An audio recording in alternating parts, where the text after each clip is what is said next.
All right, what is going on, guys? It is Adam, a.k.a. Marf, and North Korea halts nuclear reactor likely to extract bomb fuel. It says out of Seoul that North Korea has halted the nuclear reactor at its main atomic complex, probably to extract plutonium that could be used for weapons by reprocessing spent fuel rods, a South Korean news report said on Thursday. It says that the operation of the 5-megawatt nuclear reactor at Yongbyon nuclear complex has been suspended since September, according to intelligence assessments by U.S. and South Korean authorities. South Korea and the U.S. believe that this could be a sign of reprocessing work being done to obtain weapons-grade plutonium, the Dongbao Ilbo newspaper said. It says reprocessing the spent fuel rods removed from a nuclear reactor is a step taken before plutonium is extracted. The Yongbyon nuclear complex is the North's main source of plutonium that is likely has been used to build nuclear weapons. So they are apparently, especially with the timing that we're looking at right now and how they could be a puppet, they could be used as a Fantastic Freddy to start WW3. This is definitely something to pay attention to. We're going to talk about this and everything else that's going on in the world right now. So stick around. It is a call-in show. So remember, the number is down below, and we're going to have a great show tonight. So stick around.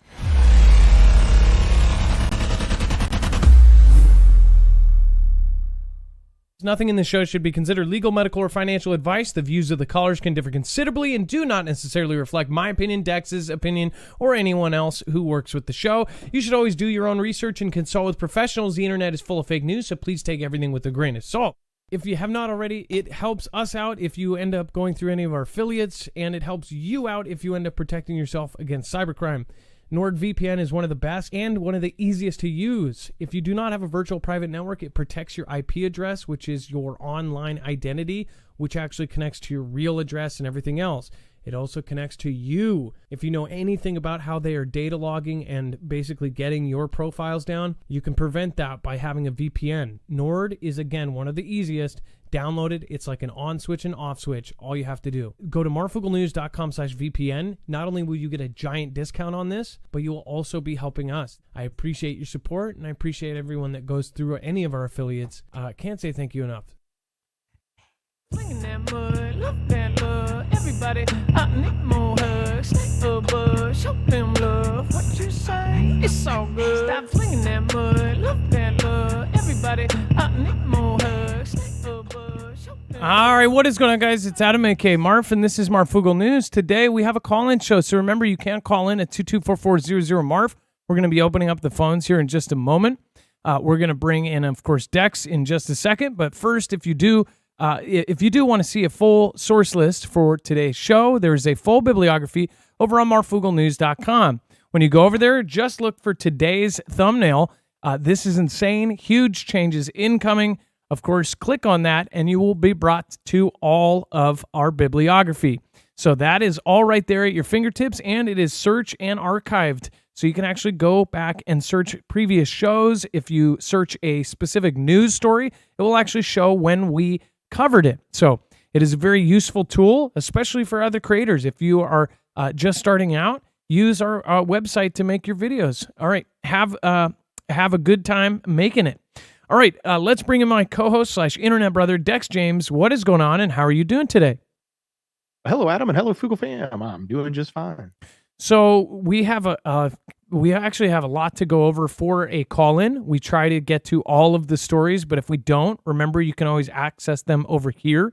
Sometimes calls run long. Sometimes they're so interesting we can't hang up. So if we don't get all of the news through the show, remember, you can always access it right there. So Dex, before we go over and open up the phones, I wanted to go over North Korea. So it depends on how you look at the world right now. Many people are expecting something to pop off, and we're expecting some sort of Fantastic Freddy to materialize or some sort of event to happen that obviously, nobody is expecting. We are watching the world divide. We are watching North Korea work with Russia and work with China and work with Cuba and all of these different parties at the same time. There's been all this turmoil inside of North Korea with possibly Kim Jong-un dying and being replaced by some sort of double and all sorts of drama. But now they're making, they're stopping their plant so they could be making nuclear bombs. And again, it's not just for one bomb, it's for multiple. They say it could make about 20 nuclear weapons from doing this. What do you think about that, Dex? Well, we also have to keep in mind he just got done with this meeting with Putin, and they made some deals. And it's also being reported, I guess, that the munitions that were coming from NK have now gone over to Russia. And we know that in exchange for that, he was going to be looking for something. And for him to now start building again more nukes, it's all right in line with what you would expect to happen. And I think that for as much as we talk about them being NK and sort of make fun of them a little bit, they are probably going to be used as one of the key starters potentially of a conflict, but and either Russia or China will, pretty much dictate to them what to do. We basically hope that North Korea doesn't want to be wiped off the map because say if they did launch a nuke or multiple nukes, it's not like they could wipe out, say, the United States. They could do certain things like a super EMP weapon. If they made a super EMP weapon, they could actually knock down our grid. But what happens next? We would respond and we would wipe them off the map. So it's like this dance, and some folks have said, messaged me and said, well, why don't they just wipe them off the map? Why don't they preemptively strike? Well, there's things that they can do last minute. They could pretty much wipe out South Korea. They could launch last minute before anything hits them. They have partnerships with China and Russia, and previous stories that we've covered is that China would even let them know if something was coming their way. So I thought that was pretty wild. That was like 2.5 years ago. So if something ends up going their way, some sort of preemptive strike, then they say they will launch. In fact, about 6 months ago, we covered that North Korea, Kim Jong-un, they say that he changed the constitution or his whatever you call it that runs his country, and he edited the responses for things. So if he believes that he or anyone in his regime is threatened, that they are trying to take them out, or if he feels like he is going to be assassinated, or if anybody in his circle gets taken out, they said that they would automatically fire nuclear weapons. I hear people go, oh, they're so full of it and this and that. But at the same time, this is news from a prepper standpoint. We look at the unlikely, the unlikely scenarios that are a possibility, not a probability. As far as North Korea, they do have super EMP weapons. They actually received it from Russia. So they have a closer relationship with Russia even before this. Russia was giving them super weapons. So it's very odd. Before we're going to open up the phones right now at 224-400-MARF, so you can feel free to call in right now. But I do want to do a quick roll call. Just say hi to the Fugel fam and all the Marfia here. Thank you, everybody that is already in chat. Thank you, Scrappy Doo, Matt St. Farms. We have Jeff M.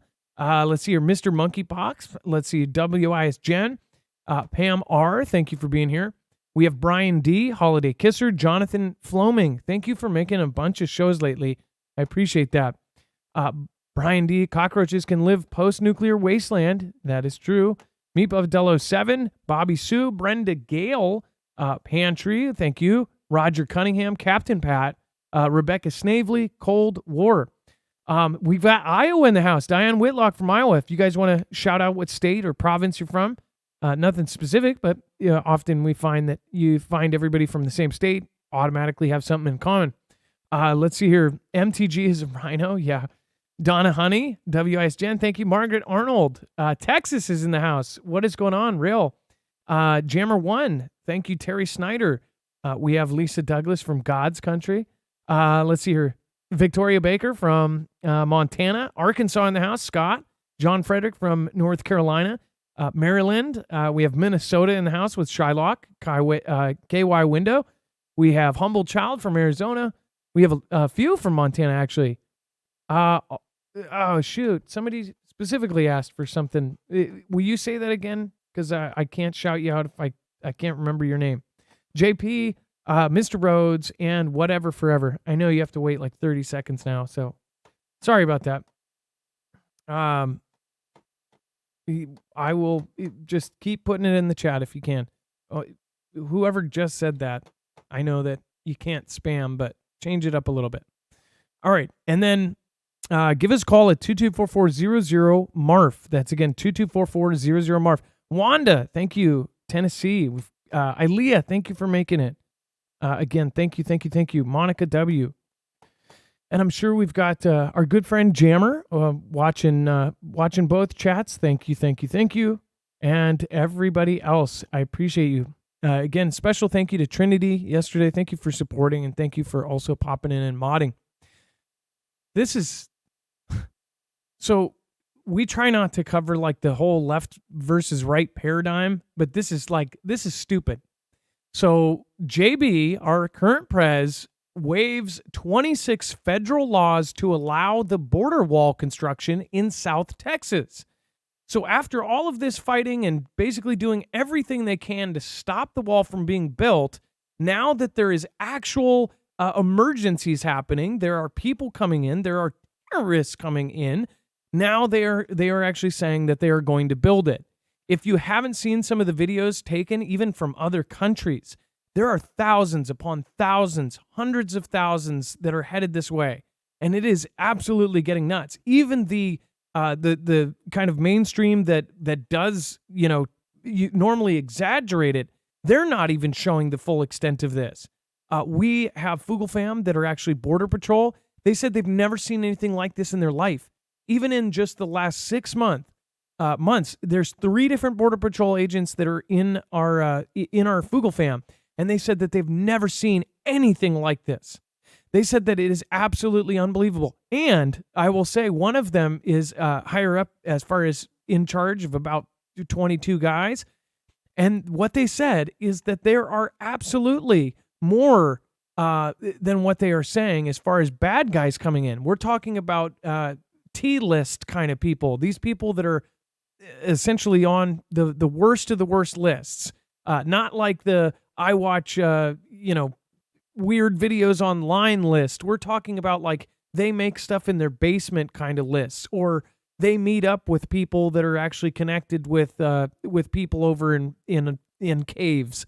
So those are the kind of people that are coming over. Of course, there's thousands and thousands, and probably hundreds of thousands of regular refugees that just want a better life. And why are they here in the first place? Well, over the last couple of years, they were told if you get here, they'll let you in and they'll even help you. You might even get food stamps. But right now, it is getting really, really, really bad. And I think that that's going to be reflected in the next couple of years. Like, even if we don't go to conflict, look at what is happening right now. There are countries that do not want us around. They want to end us. And those countries are sending in people by the hundreds. Only the people that get caught, the ones that got caught, that's a small percentage. That's even too many to really not worry about. As far as think about all of the guys that are getting through. And then, this says the JB administration announced that they waived 26 federal laws in South Texas to allow border wall construction on Wednesday, marking the administration's first use of a sweeping executive power employed often during the T-Man presidency. It says the Department of Homeland Security posted the announcement on the U.S. Federal Registry with few details outlining the construction in Stark County. It says, which is part of a busy Border Patrol sector seeing high illegal entry. According to government data, about 245,000 illegal entries have been recorded in this region during the current fiscal year. It's just unbelievable how many people are coming. It's September in 10 months. What is that divide? I mean, that's almost a football stadium every month. That is absolutely unheard of. It says there are presently an acute and immediate need to construct physical barriers and roads in the vicinity of the border of the United States in order to prevent unlawful entries into the United States in the project areas. That was Alejandro Mayorkas, the DHS secretary, stated in the notice. It says the Clean Air Act, Safe Drinking Water Act, and Endangered Species Act were some of the federal laws waived by DHS to make way for construction that will use funds from a congressional appropriation in 2019 for border wall construction. So they're dipping into something that was created basically by the last guy. What's even crazier is they're basically putting the environment to the side to do it. And they're the ones that are I wonder if that's if they're going to go change his slogan to build the wall back better. I don't know, but this is pretty funny to say the least. At the same time, it's really sad because it's like everybody knows, everybody sees right through the BS that this whole wall thing and not wall and letting everybody in, the things that our government is doing and pushing and saying, yeah, we totally support, the actual people running our government really don't care a rat's anything about all of this. They don't care about the minority groups that they're trying to say that they're totally for. When they take pictures with people that are in these groups, they're actually like washing their hands afterwards and going home and saying, oh, I can't believe we're doing this. That's what's actually happening right now. And at the same point, it's like when they want to say publicly that they want everybody to come in and it just to be one melting pot. But at the same time, if they show up on their front lawn, they will say, get the hell out of here. It's pretty absurd if you ask me. Give me a call at 224-400-MARF. I'd love to hear from you. And then U.S. shoots down Turkish drone after it came too close to U.S. troops in Syria. I don't know what's actually happening with this, but this is the very first kind of articles, and as it was updating and editing, they were saying that we took down a fellow NATO member's drones. This was an armed drones, and they said that they tried to contact Turkey like 12 times. I think that's what it says. I think it was like 12 times they tried to do it. It said that the U.S. military on Thursday shot down a Turkish drone that had come in too close to U.S. troops on the ground in Hasaka, Syria, the U.S. official told the Associated Press. It said that the official said that the drone had been flying in a, quote, unsafe and unsynchronized manner.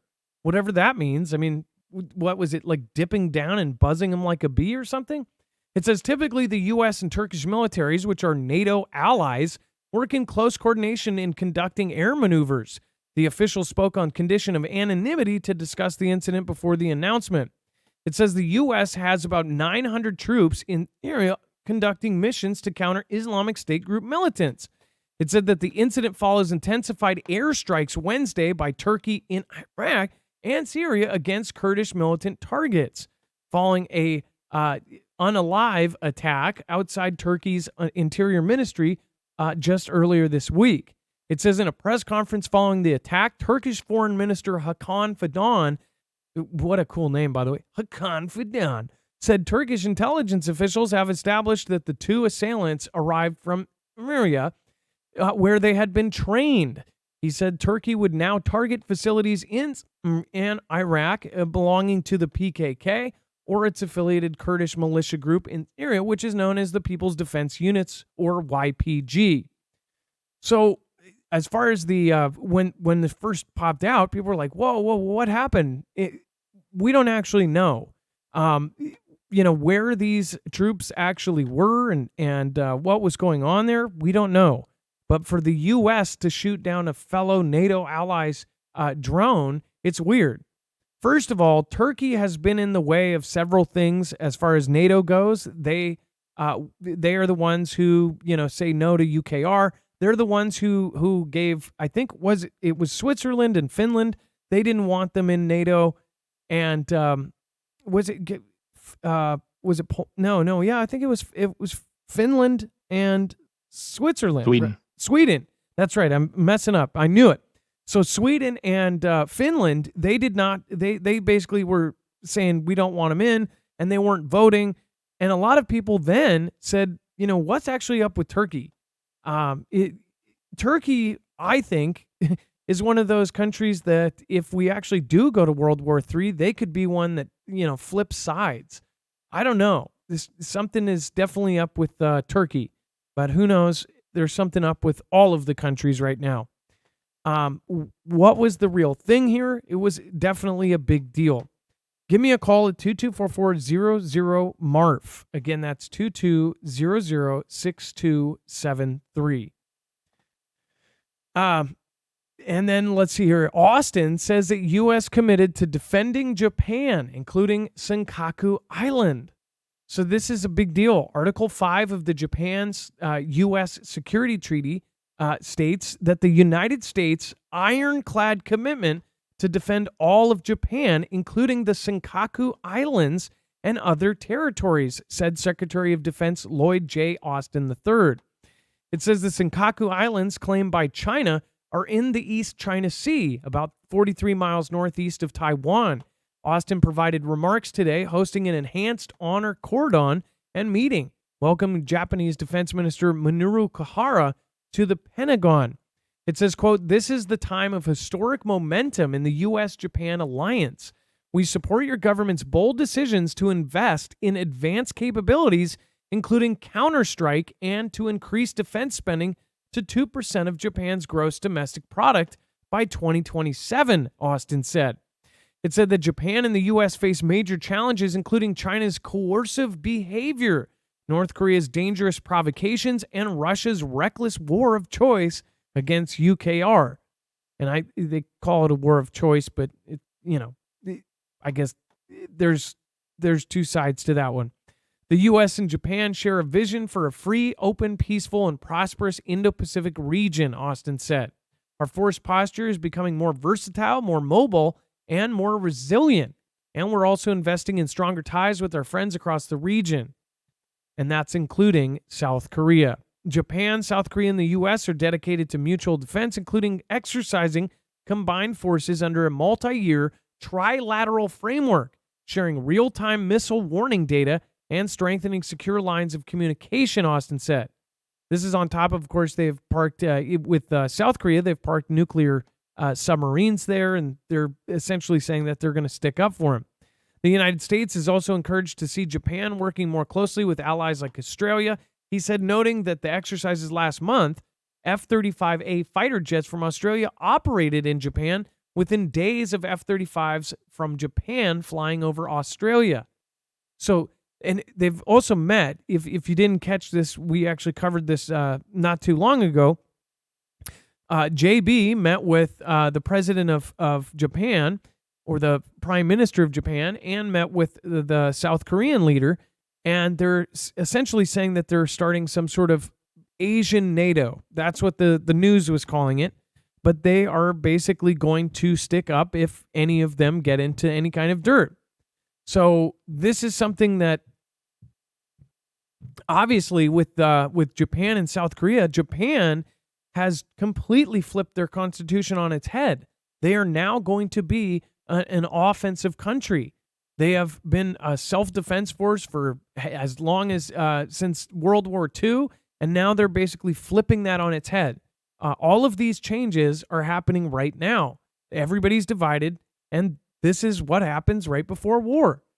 They are now working with Australia and all of these other countries. Meanwhile, if you would look at that, if you say, okay, so if they're strengthening their side, what is the other side doing? Well, they're doing the exact same. If you look at all of the leaders of all of our enemies, they are all meeting each other, and they're all traveling to each other's countries. They're all meeting constantly, and they're basically kind of doing these X's of this leader meeting this leader and this leader meeting that. What do you guys think is going to happen here? Let me know. What's really interesting is that this island is only 43 miles off of Taiwan, and if something happens there, automatically we are saying that we are going to defend it. This is also an island that is strategically important as far as if they want to take Taiwan. China doesn't care if it's held by Japan, or they claim it. They are saying that it is their island. Pocaloco says holiday hugs. Hey, MJ, we've got Rick Johnson, Sarah Barra. Thank you. Thank you guys. Thank you. Thank you, James Spark, for the super thanks. I appreciate that. Thank you, Next Exit 2610. Thank you, Neil Nelson, for your support this week. I do appreciate it. Thank you. And of course, thank you for Carrie Ray, Warren G, and Lady Elv, new members. And then, let's see here. Thank you, Angie K, Lola Cafe, Bible Talk 777, Julie Pilkerton, Robert Strickland, 909. Thank you so much. Schaefer Girl, Quintress, Lola Patton, of course, Sweating a Ministry. Lola, thank you so much. And then Wings and Wags Patriot, William Shelbrick, Jared West, My Dog Eats Jeans, and then, of course, Shiny Future, and Chanel Beveliqua. Hope you are doing well. Let's see here. So we're going to be going over to the phone here in just a second. But remember, you can call in at 224-400-MARF. You can call in. You don't have to be calling in about these stories. But again, we're going to have Gifted Grace on in just a second. So Gifted Grace, if you want to pop in, you can. And while we get Gifted Grace on, I do want to remind you, if you haven't already, make sure to go check out marfooglenews.com/prep. If you don't have any extra food in your house, if you're one of the many that has about 3 days of food in your house, that's not going to work for any kind of emergency. You should definitely look at this. This is very affordable, and you can get a whole lot of food in bulk for very, very cheap. So go over to marfooglenews.com/prep. They have freeze-dried food. They have the 3-month package right now for a huge, huge discount. So make sure to go check out what it is currently, especially if you're watching the replay. But again, marfooglenews.com/prep.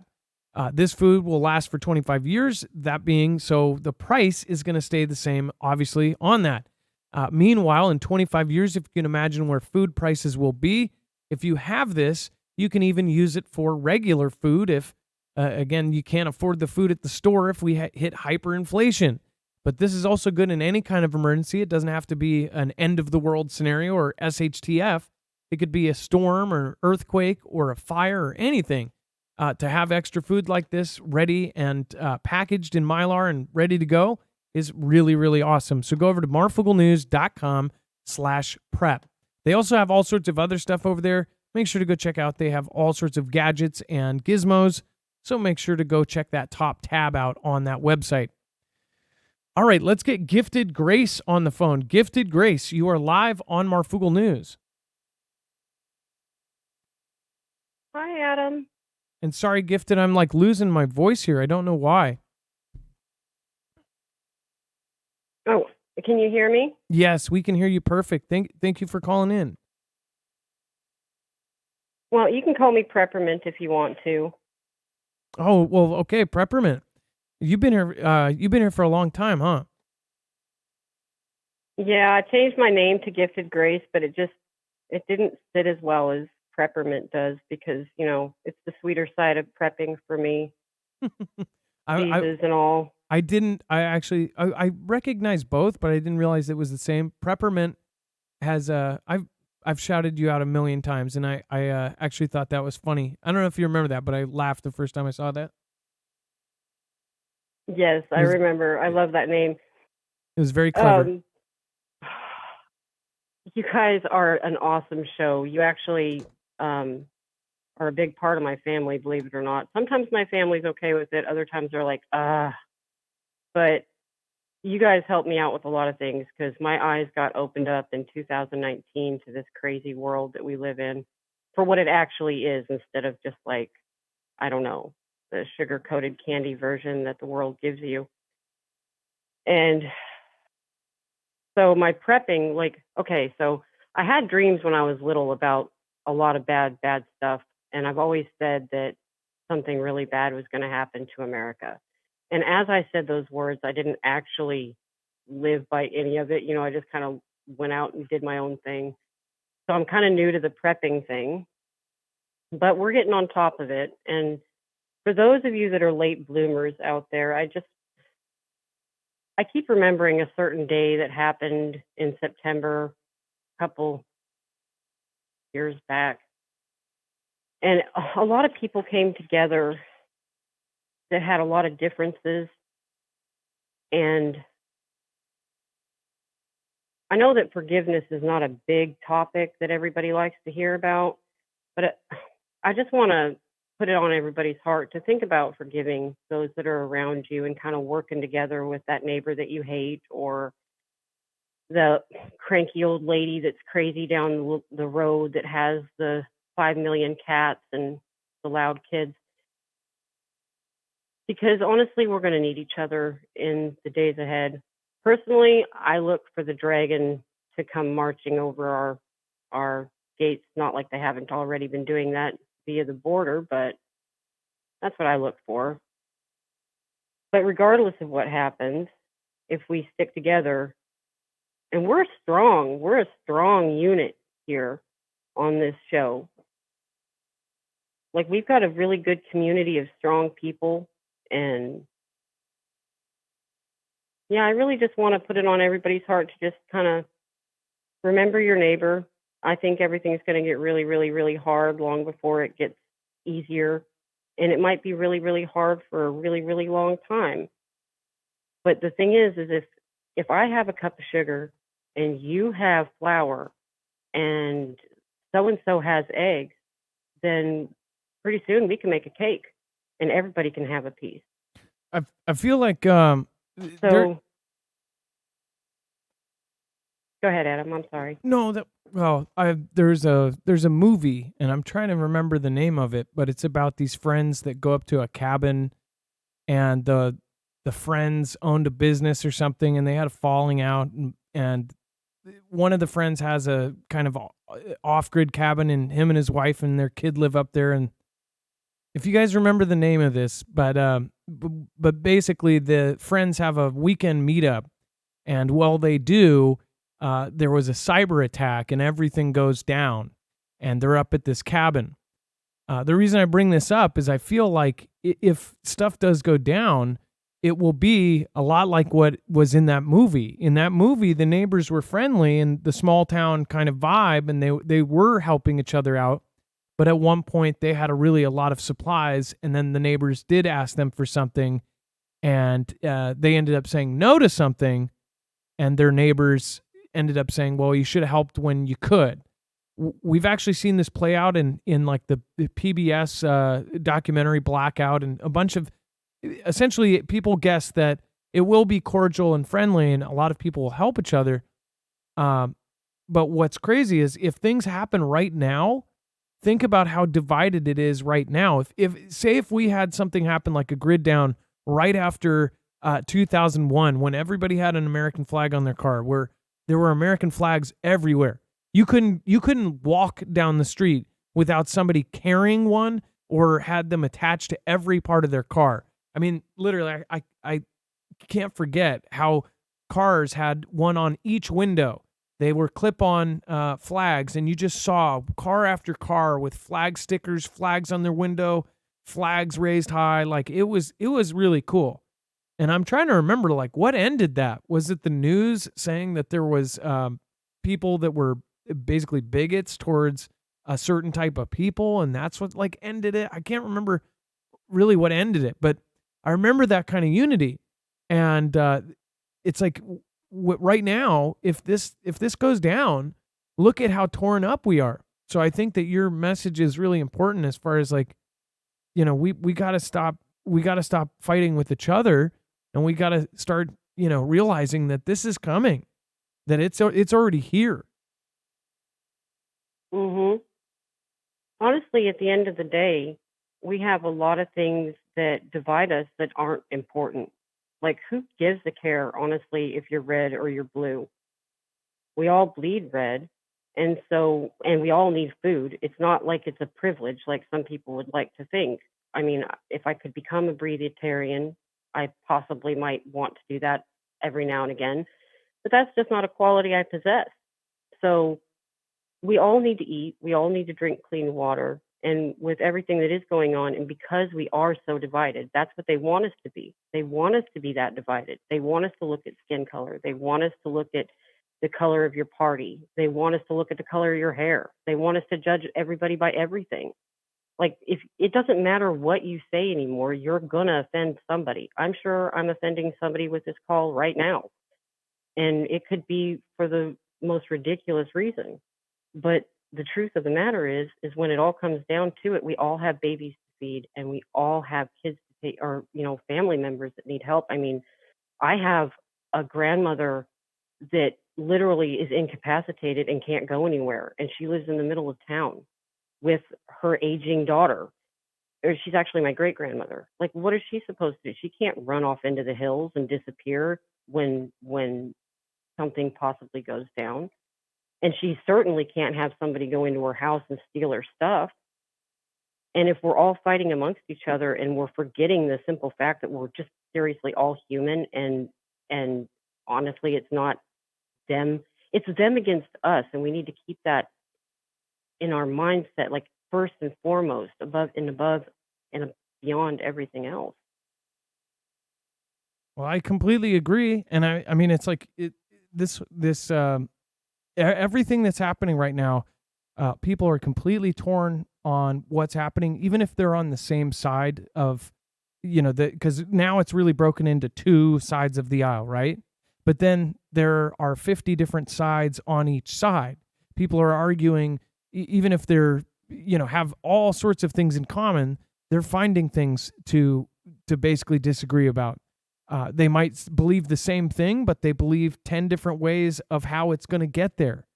I think right now people really need to realize that how many lies are being told, that we all have to be kind of strong through the messaging. We're actually going to cover today that they are actually, the FBI is coming up with a new task force, and they're going to be labeling people on the right side of things. Essentially, they've already done that, but they're going to have a special group to look out for MAGA people, and it's like, obviously something huge is happening right here. You can't really call it a revolution yet, but it's sort of like a secret one. It's really weird. But Goodbye World was that movie, by the way. If you haven't seen that movie, definitely a really crazy plot. I wouldn't say it's the best movie in the world, but it's not The Knock at the Cabin. That's the other one that everybody talks about.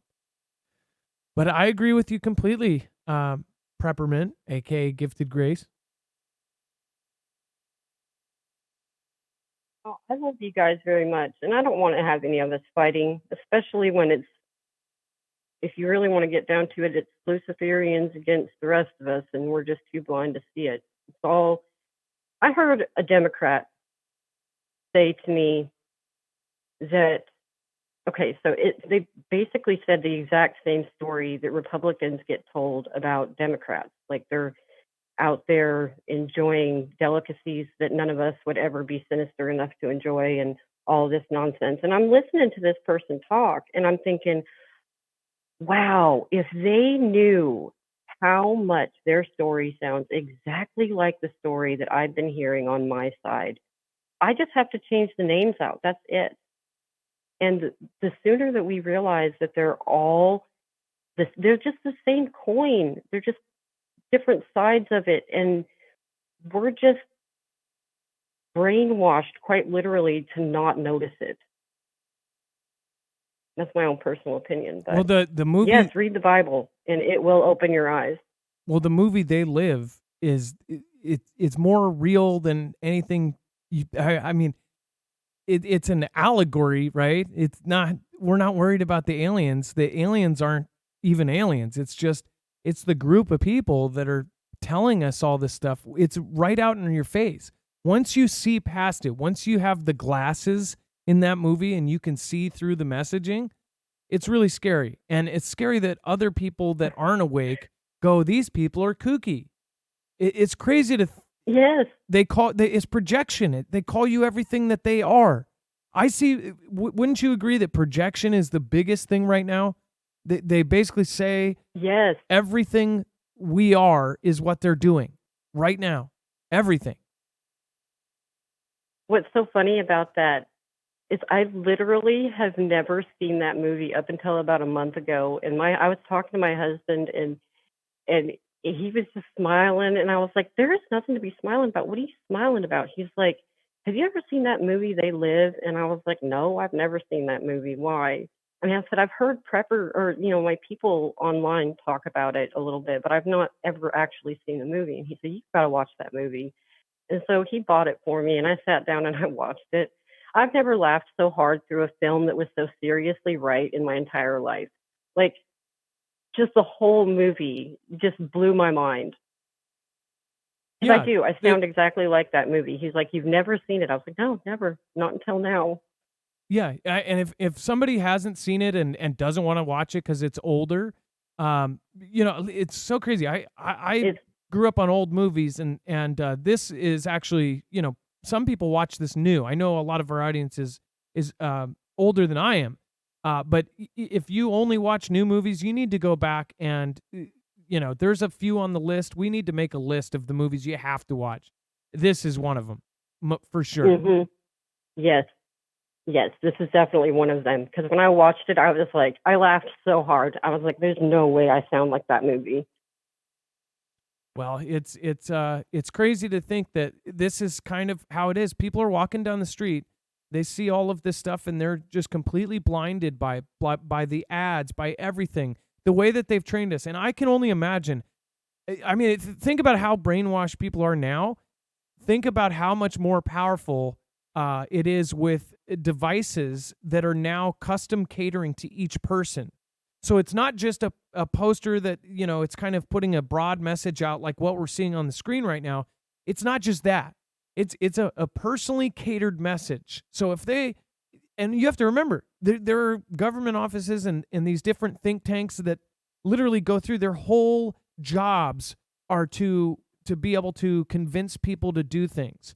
If you look at some of the declassified things from years and years ago, before we had the internet, before we had cell phones that had algorithms and AI and deep learning, basically figuring out each and every person, tracking and tracing every last thing we do, I can only imagine how good their system's going to get in the future. It's just going to keep getting better and better. And that's why it feels like we're losing right now. And by we, it's like the people that want to live free, that don't want, this world going in the direction it is. And I mean, honestly, that's what it is. It's like, it's not a specific kind of argument. It's not like, it's not about pro-choice or pro this or pro that.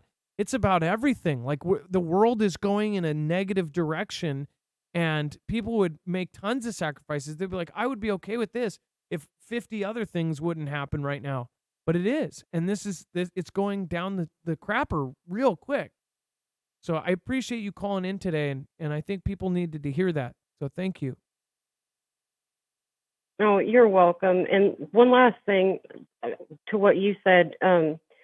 I think they're changing history. There's all the schools said that, I think last year it was, or the beginning of this year, my kids aren't in public school, but I think somebody was telling me they took all the history books out of the public schools, and it was all anything dealing with history. Anything is crazy. They took out tubs of them, Adam, tubs like you would see in a factory. They just took them all out. So what they're replacing them with is anybody's guess, and what's going to come up to the next generation, and what we're going to see in the next generation, what they're even going to be taught in the schools. I mean, because they already don't think that we have the right to teach our children anything. That should be up to them, and we're just here to, I don't know what we're actually here for, according to them.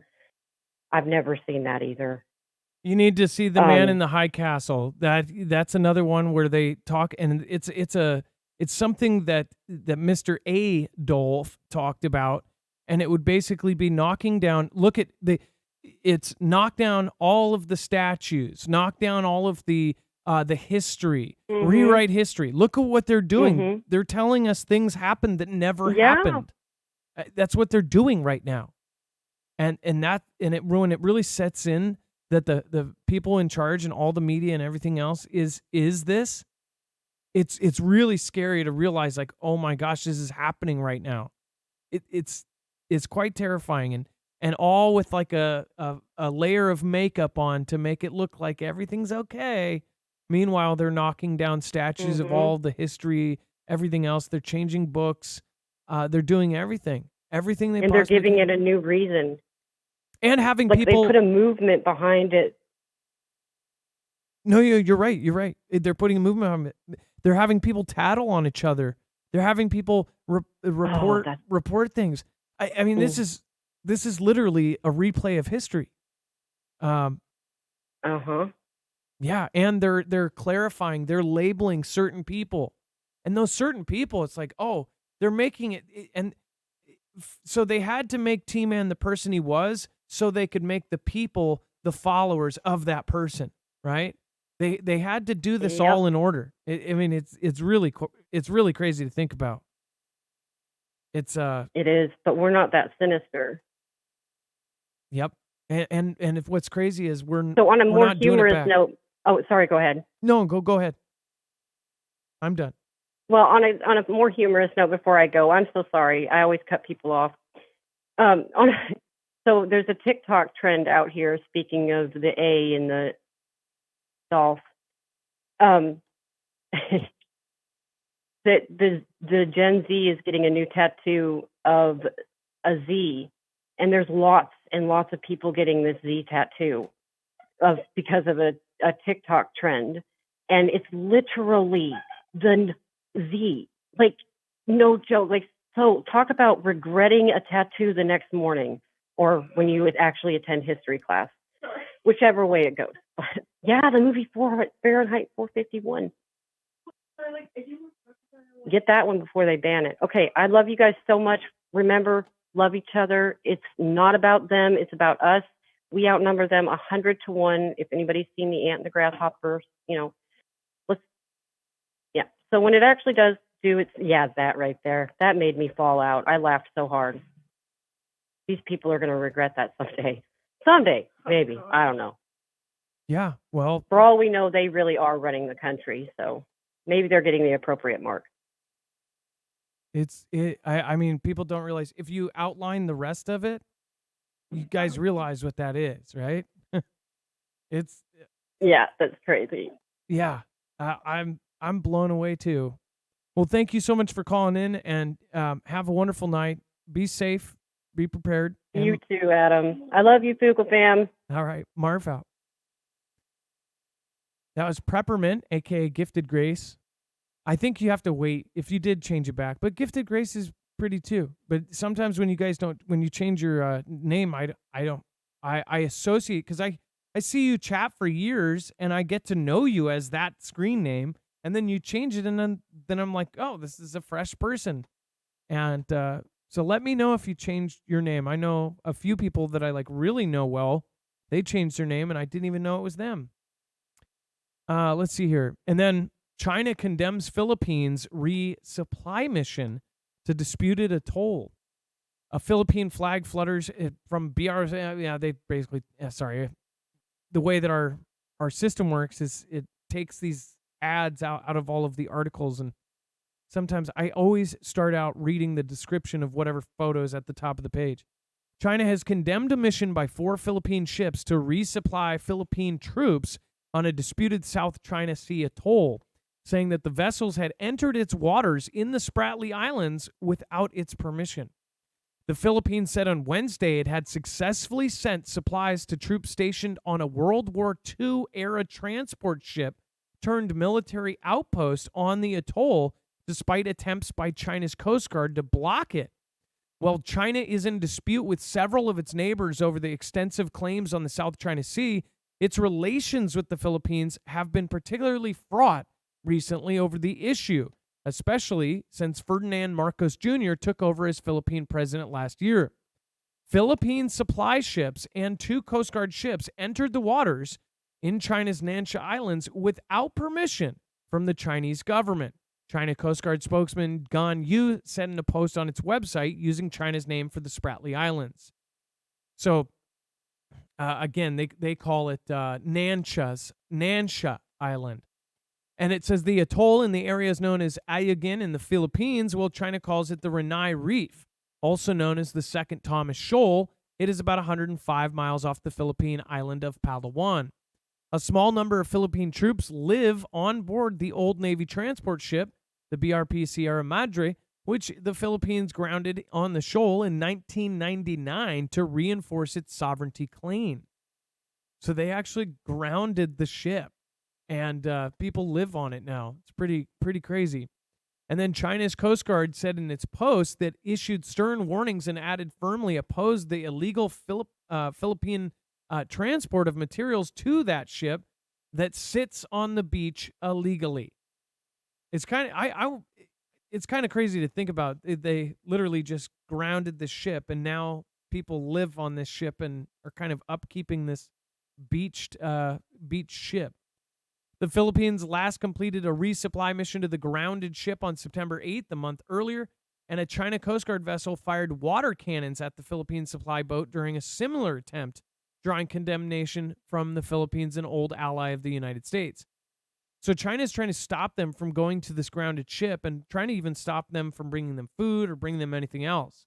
That grounded ship is kind of like their one kind of claim, even though most countries over there actually, some of the other countries actually say, no, that's the Philippines. But China doesn't. And then China just recently came out with a map that shows the Nansha and the Rene Reef inside their map. One thing that I pointed out when this happened, when they put out this map, I said, that's kind of the final step. They're telling you, this is where we are taking over. This is ours, and they're not going to quit until they get it. I'm more worried about China than I am by Russia or North Korea. What do you guys think? As far as this goes, and like the caller just said, Peppermint, Gifted Grace, it's like people are ignoring this. Big money is involved.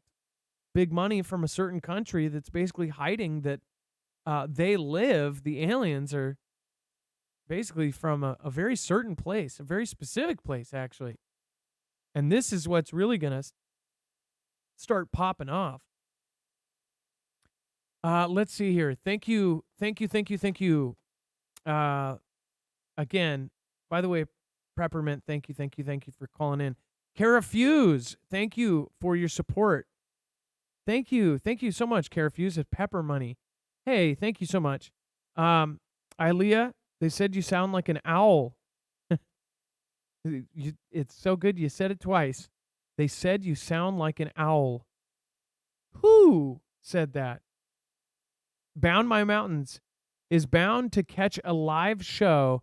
Hell yeah. Thanks, Adam, Dex, and, of course, our mods. And all of the Foogle fam maintain situational awareness 100% of the time. No denying what's to come. Bound by Mountains sound great in an outro. Well, of course, Bound by Mountains, I believe you will most likely get top spot, so you'll probably get a song. Marf, the intro, fire. Hey, Kenny Cams, thank you. I appreciate that. That it was like, thank you. I appreciate that. And then Russian plot to take out Putin uncovered as Secret Services hunt agent within their own ranks. Give us a call at 224-400 Marf if you've been waiting to call in, if you want to call in about something just like Gifted Grace called in, if you want to talk about something crazier or Mandela effect or whatever you want to call in about. Give us a call at 224-400 Marf. You can call in. It doesn't have to be exactly on topic. If you've been thinking about something crazy, call in. Russian plot to take out Putin uncovered as Secret Services hunt down agent within their own ranks. It says that Russian Secret Services are investigating an alleged plot from within their own ranks to take out Vladimir Putin. The hunt is on for supposed FSB agent who reportedly is boasting about taking down the dictator at a karaoke club in Moscow. And I love how they now say, I guess I'm just kind of fed up with mainstream. Telegram channel Vich Okpo, which has close links to Vlad's security agencies, said an informant told them that the bizarre conversation, the strange claim from a meeting at Honey, a Moscow club and known haunt of Russian security services operatives. So I'm not kidding you. The place where all of the agents hang out is called Honey. Like, how literal could be, like it's a honey pot, right? An alleged threat comes just weeks ahead of an expected announcement that Putin will seek another term as Russian president.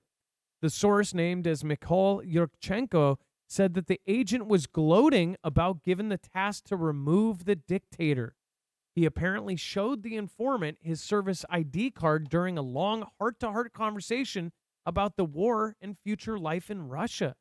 The informant apparently told the channel that he, quote, did not argue and change the topic throughout the alleged exchange. Yurchenko was left haunted by the supposed threat to Putin and reported it to police, according to the channel.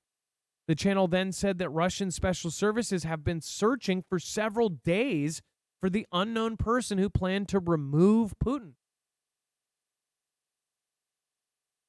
So you can take this with a literal box of salt. We don't know what this is. This just reeks of just kind of Ganda, or possibly double Ganda, where Russia might be doing it on purpose. So then they report it. So then they do this or that. I don't know. But what do you guys think? Give me a call at 2244000 Marf. And really, who's this guy to talk anyways, right? And then Putin suggests plane of Wagner boss Prigozhin was blown up by hand grenades on board. Well, that might explain why two dudes didn't have their noggins. I mean, it's kind of weird. Russian President Vladimir Putin on Thursday suggested that the plane crash, which took out Wagner mercenary chief Yevgeny Prigozhin in August, was caused by hand grenades detonating inside the aircraft, not by a missile attack. Well, I think, too, that the plane came down like sideways or something. Maybe it's because half of the side blew out or something. Like, it actually does make sense that something happened inside the plane. It says the private Embraer jet on which Prigozhin was traveling St. Petersburg crashed north of Moscow, taking out all 10 people on board on August 23rd, including 2 other top Wagner figures, Prigozhin's 4 bodyguards, and a crew of 3. Putin suggested that the plane was blown up from inside, saying that the head of Russia's investigative committee had reported to him a few days ago. It says, quote, fragments of hand grenades were found in the bodies of those taken out in the crash. Putin told the meeting of Valdai Discussion Club in the Black Sea resort of Sochi. It says there was no external impact on the plane. This is already an established fact, Putin said, seemingly rubbishing assertions by unidentified U.S. officials who said shortly after the crash that they believe it had been shot down.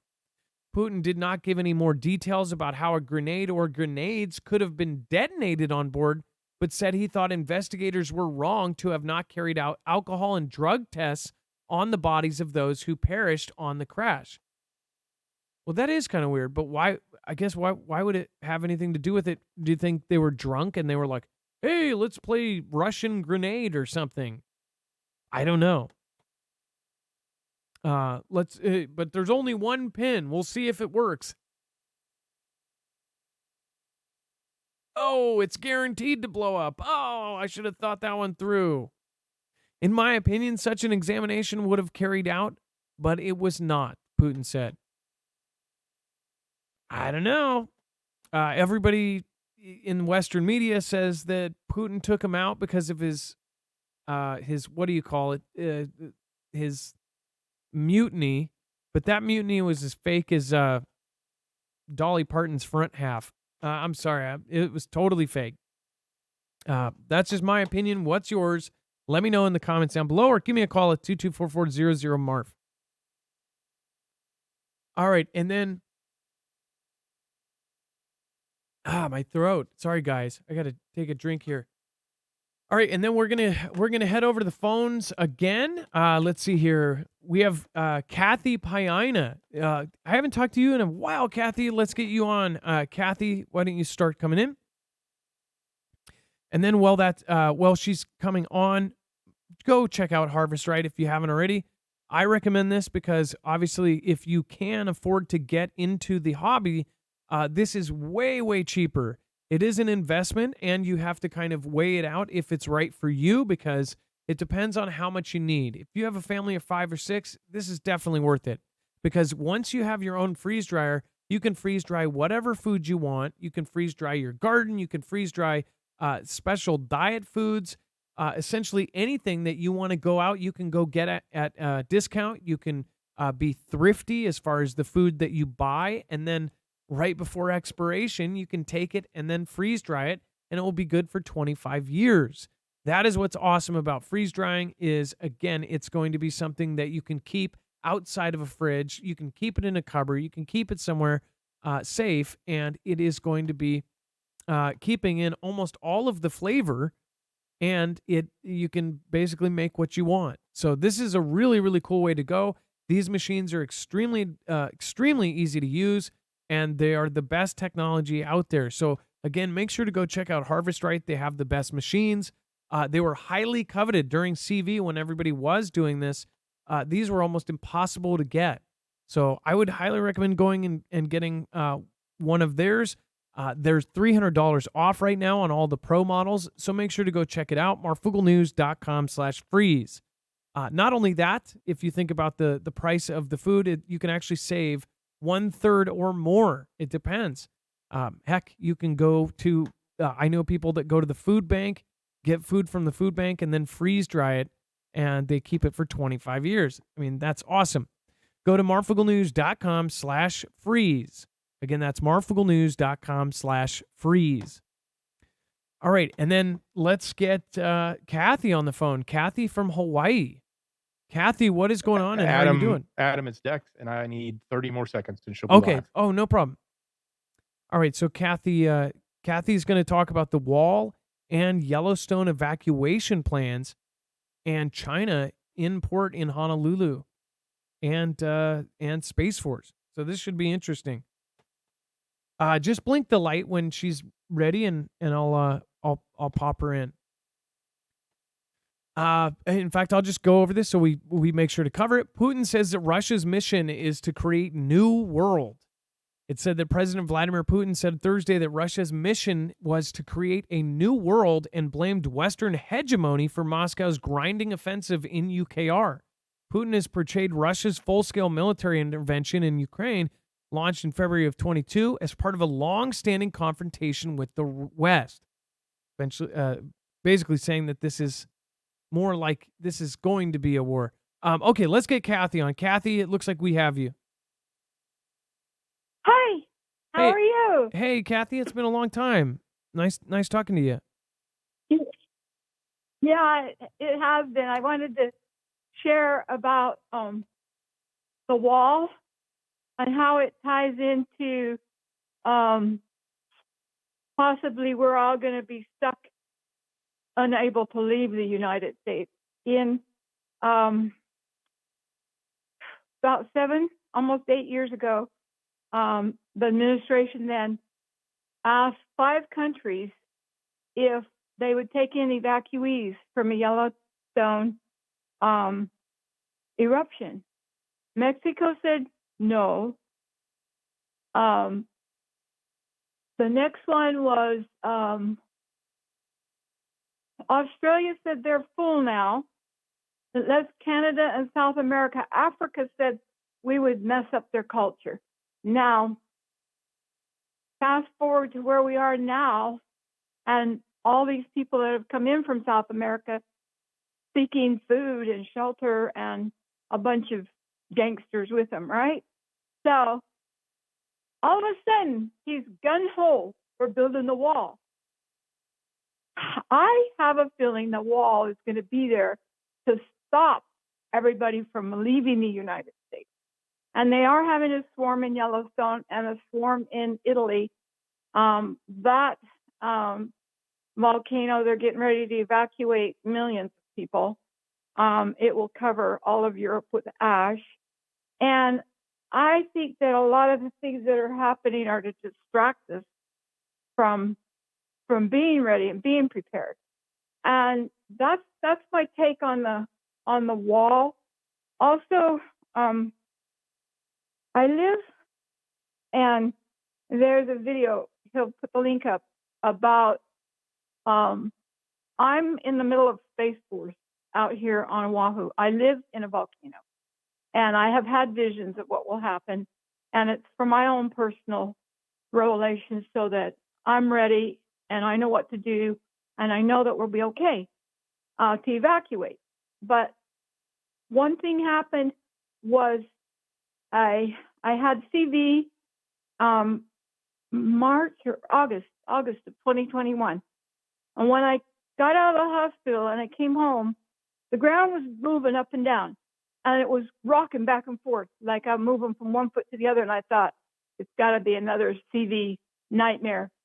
And these chickens hatched the next morning.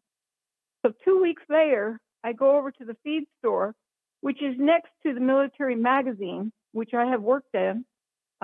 When they bring all the ships in to the harbor, they have to roll all the everything off, put it in magazines, and then roll it back on. The guys put in their orders. So I've worked in 3 different areas of it and courier. Anyway, when I went out to get the chicken feed, there were 4 flat surfaces that were big enough for ICBMs, and one in the center was 5 stories above the ground. So that's what I think they were doing, is putting these in. And you're pretty sick after CV, so I kind of chalked it all up to the movement of the ground and everything. So, and at one time, Japan was making golf courses by the backs of these military places. And I thought, what in the world are we letting this go on for? Because, you know, that's like they'll block us from getting in and getting what they need. And there's also a train that goes underground. That's another story. But my friend's dad used to drive it. And so the west side where I live is a volcano.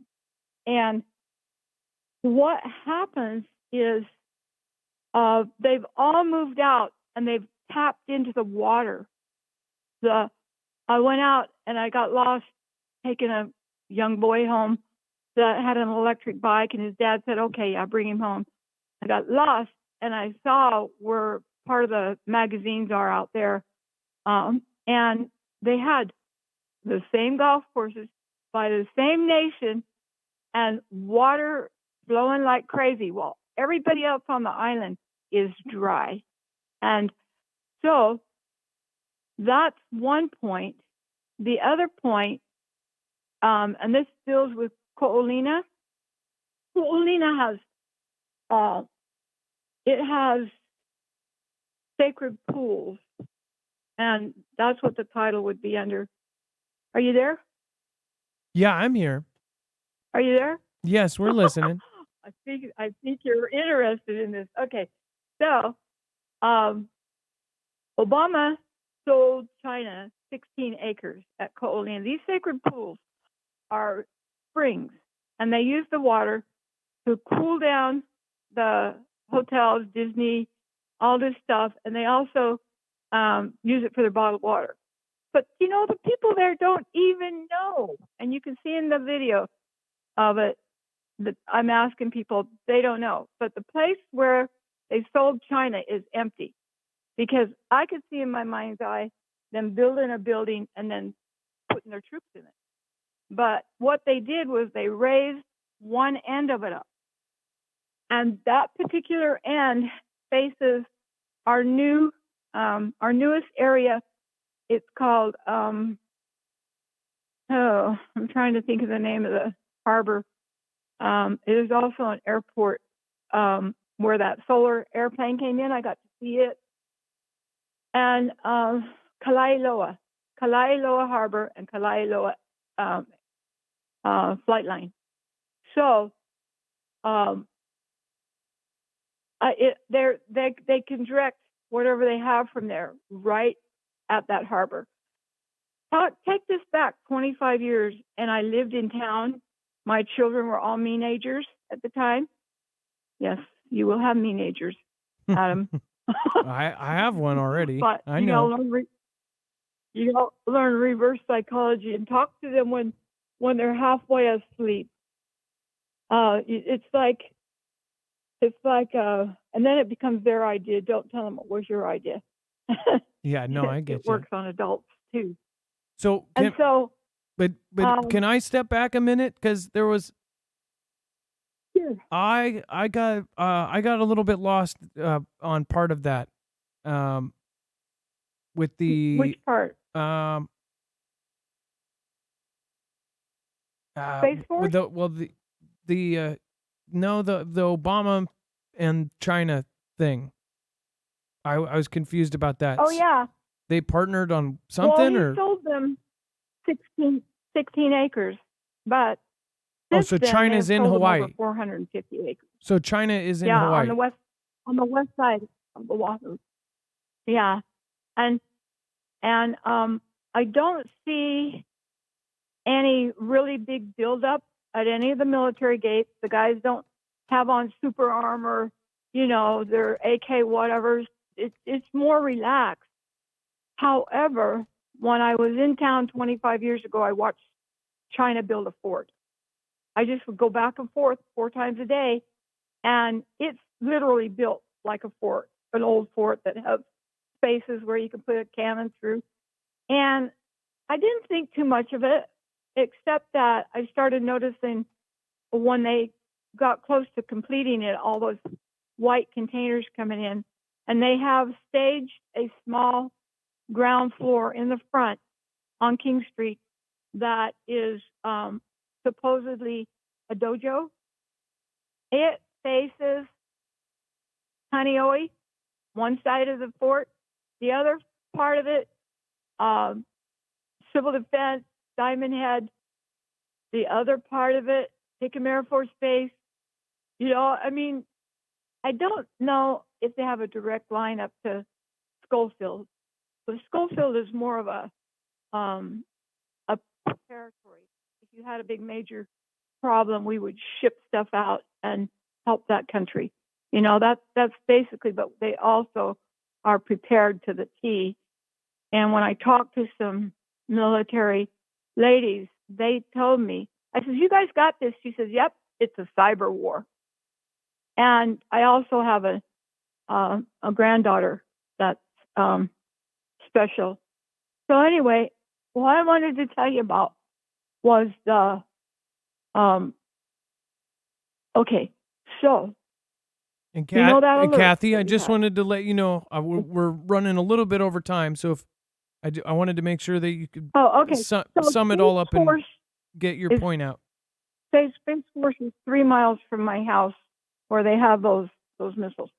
That thing you saw in the sky is right there over it. It has come in closer and gone back up, the whatever satellite it is. And then there's a video of Space Force Kaina Point. It's the green flash. It's about the sunset, and it shows where Space Force is there. After the false alert, they came out with a thing in the newspaper that said the blast zone. A blast zone is the 15 miles from the center. You're going to pretty well be toast. The next 10 miles, you're going to be helping the people. The 25 miles out, you will be helping everybody because you'll be okay. I'm no longer within that safe zone. And my husband's a specialist in radar radiation. And I asked him, could we get a Matson container? He said they'd just blow away. And so I made a space in my prep. I think it's in one of my newest videos. But the thing is that if you know where you came from and why you're here and where you're going and do the best you can, then you don't need to worry about and be so afraid. It says 365 times in the scriptures, have no fear. And being prepared, I'm going to get me one of those EMP things. I don't want to lose my solar system that we have. And so anyway, I just wanted to thank you for having me on. Of course, Kathy. Thank you for calling in. And yeah, you can the EMP shield. I don't know how if you have a home system, but it's very easy too. I'm the alien, but that's another time. Alrighty. Well, thank you. And obviously, it's been too long. It's probably been a year or more since you last called in. So Kathy, don't be a stranger, okay? Okay. All I'll right. call in with the other items of the portal. All right. Okay. All right. Bless your heart. Please Which has do. a lot to do with Lahaina. All Take right. care. God bless, Kathy. Bye-bye. By the way, Kathy's been with our chat and with our channel since I would say 2019 at least. Like, I don't know. I think she's been here the whole time. She's been here since the false missile alert. That's like late 2018 or something, right? That was 2018. It's crazy how the time has just like flown by. A lot of you are probably here from the false missile alert. When the false missile alert happened, that was not. I still think it was something real. I think it was a real thing that happened. Like they took something down, or that was some sort of cover up, or something hit. Because people did see a flash. At least they say they saw a flash. So I think that was something way bigger than people think. And then Nate, okay, I don't want to skip this one because basically they're saying, it says Putin has portrayed Russia's full-scale military intervention in Ukraine, launched in February 2022, as part of a long-standing confrontation with the West. What he's saying is sort of true.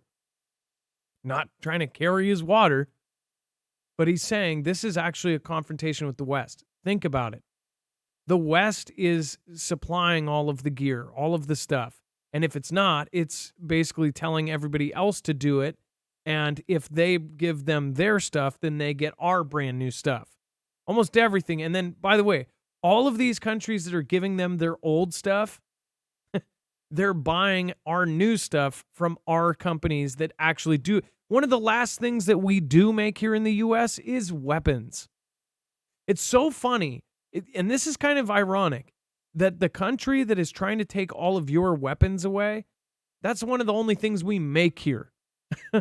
It's like, that is one of our still the big money makers, is we make high-tech weapons and things to take people's lives. And that is a huge money game. But yet we want to take all of those weapons away from the civilians. Makes a whole lot of sense. Well, meanwhile, while we're selling weapons to the rest of the world, and essentially our three-letter agencies have given out hand weapons to half of the world, part of the reason why we all need our own to protect ourselves, because you can't really protect yourself against an AK with harsh words. It's kind of crazy, huh? But it says, we are tasked essentially with building a new world, Putin said, adding that the West was aiming for global hegemony. The West always needs an enemy, he said. As Moscow grows more isolated in the West, it says, and faces unprecedented sanctions over its Ukraine campaign, Putin accused the West of trying to create a new Iron Curtain with Russia. It says, Europe is fencing itself off from us and creating a new Iron Curtain, said Putin, who served in the Soviet KGB. It says, we are not the ones shutting the door. It's Europe that's shutting the door. And again, I mean, it's technically the truth. All of the neighbor countries are shutting down. They're just like, they're closing off. They're doing trenches. They're doing dragon's teeth. They even, in some cases, closed off to anybody coming over the border in some of these places we've covered over the last month. It says most Western countries have closed their airspace to Russian airlines, making travel out of the country far harder. It says Putin said the conflict in Ukraine was not a territorial one and that Moscow has no interest from the point of view of conquering some territories. It says Russia's army occupies large swaths of southern and eastern UKR, and Putin has formally annexed 4 Ukrainian regions, Kherson, Zaporizhia, Donetsk, and Lugansk. And from a recent video, a woman who is part of this Sky News interviewed this woman.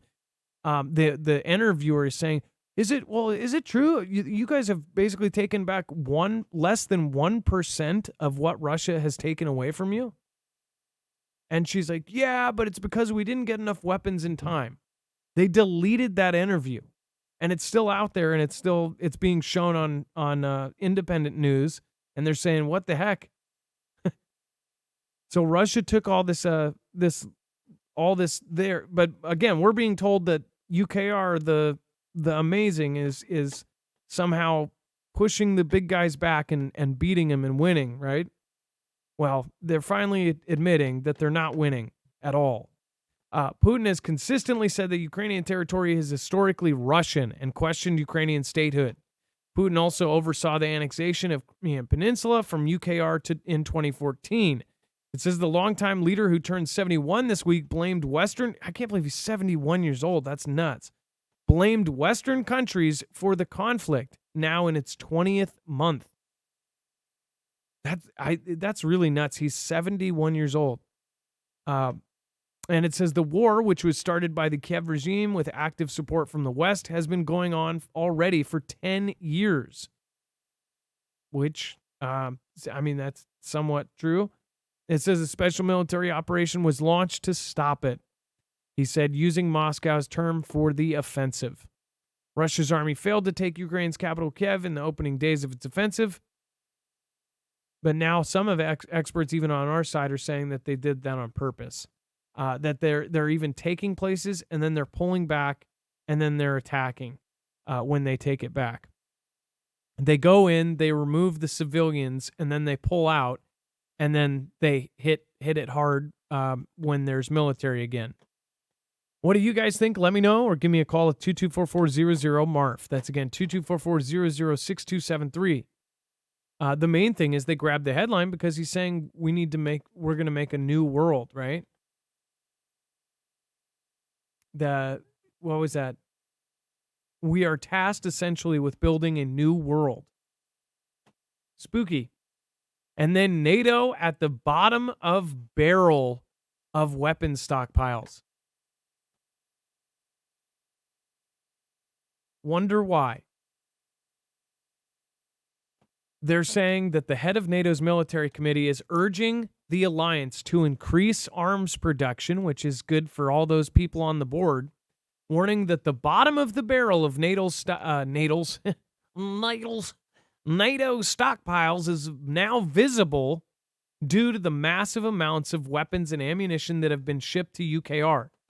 And just want to add in there, little footnote, been destroyed or stolen and is now being used by Russia and paid for by taxpayers. Dutch Admiral Rob Bauer made the comments on the first day of the Warsaw Security Forum. He said that NATO military budgets increased before the Russian invasion, but that the Western arms industry did not increase production capacity. It says, and that has led to higher prices already before the war, and that actually has been exacerbated by the fact that we now give away weapon systems to Ukraine, which is great, and ammunition, but not from full warehouses, Bauer said. I like how it uses official quote, and you can tell the guy's like, which is good. Which is great. Like, I totally support. I'm just saying it's from empty warehouses. Says we started to give away from half full or lower warehouses in Europe, and therefore the bottom of the barrel is now visible.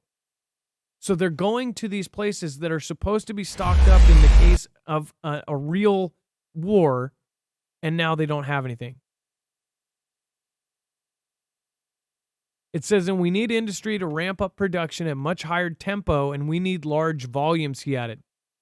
I wonder if you were to go to war with the U.S., would you wait until we're extremely low on stuff to do it? What if you could infiltrate a country, then have them on a wild goose chase, have them deplete their own stockpiles, and if your inside man is in charge, you could be like, hey, yeah. Use up all your weapons, send them all to this corrupt place real quick, and then we'll start.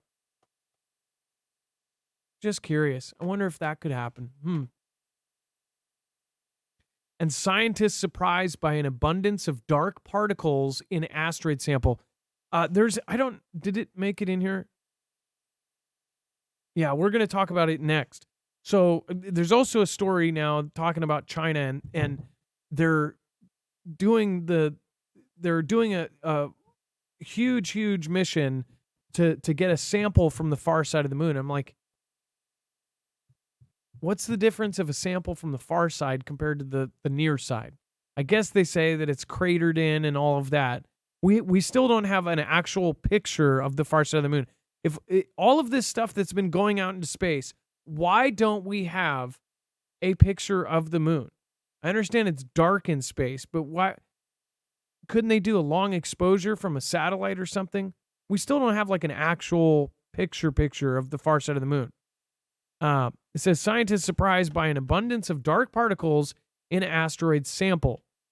It says last month NASA's OSIRIS-REx mission successfully dropped off incredibly rare samples it collected from the asteroid Bennu, tens of millions of miles away, which could provide tantalizing glimpses into the earliest stages of our solar system. The capsule safely landed on the Ohio desert and promptly delivered by air to a special curation facility at the agency's Johnson Space Center in Houston. Scientists soon cracked open the canister to find an abundance of material, and that's not even counting the steel-sealed chamber of the spacecraft's TAGSAM, touch and go sample acquisition mechanism head, which holds most of the treasure. In fact, there are so many, quote, dark particles coating the canister's interior that it's slowing down the curation process, according to a NASA statement. It says there's a lot of abundant material outside of TAGSAM head that's interesting in its own right, said Deputy OSIRIS-REx curation lead Christopher Sneed of NASA's Johnson Space Center in the press release. Quote, it's really spectacular to have all of that material there. The spacecraft rendezvoused with the 1,600-foot asteroid back in 2020. It slowly approached Bennu with the TAGSAM stretch out in front of it, briefly making contact and sending dust and small rocks flying. One thing I don't get is they can do this. They can follow an asteroid, pull right up like they're about to pass some Grey Poupon. But we don't have 10,000 cameras, live feeds of all of these different planets that are right, especially like the moon that's right there. I don't get that. And the asteroid, I'm sure, is, way out there. That's what I don't get. I don't understand it. And we have dozens of all these satellites that are launching, thousands of satellites that are launching all the time. There's over 5,000 Starlink alone. Why can't they launch some sort of thing that can, I just don't get it. I don't understand it. It took OSIRIS-REx years to finally make it back to Earth's orbit. After successfully dropping off its loot, it's now on its way to a different asteroid called Apophis. It is now going to take roughly 5.5 years to catch up to Apophis. Now remember, OSIRIS-REx is now OSIRIS-APEX. OSIRIS-APEX is going to land on Apophis, the end-all, the chaos bringer, right? I so feel like something else is going on right now. It would explain so much of what's going on with the governments of the world and the warp speed that they're going at this, that they are changing things in our planet. Scientists are now performing a preliminary analysis, initial samples taken from the outside of TAGSAM heads, scanning them with an electron microscope, X-ray, and infrared instruments. They're hoping to find out if the samples contain organic-rich particles or hydrated minerals, which could offer us clues about Bennu's origins. So, again, dark particles, whatever the heck that means. But I think it's more interesting that this thing is going to be heading to Apophis. What do you guys think? Give me a call at 2244-00-MARF. Again, that's 2244-00-MARF. And we have James, a first-time caller, on the phone. James, why don't you pop in right now?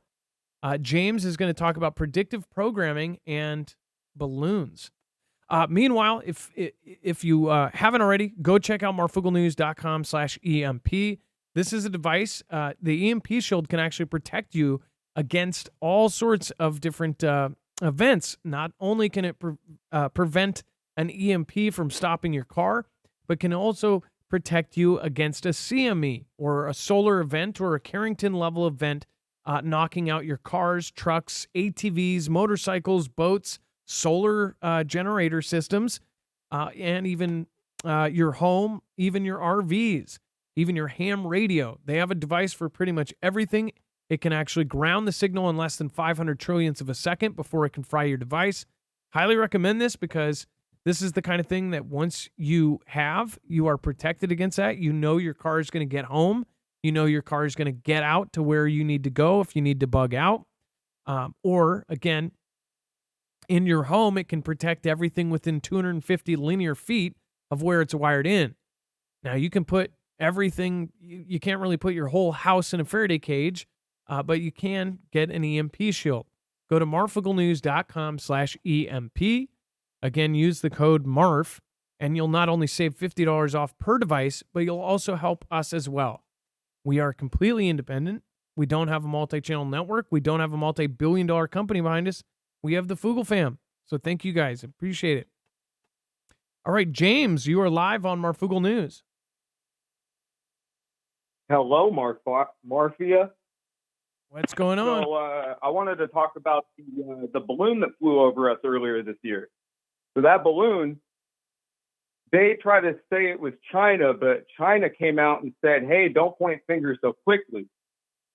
Back in World War II, the Japanese used to send these balloons loose, and they were called Fugo balloons, and they had some artillery devices on them, and when they would fall from the sky, they would, land somewhere. The one actually landed in Everett, and so when this balloon came over us earlier this year, it kind of came to me and processed that thought, that sounds like the Japs.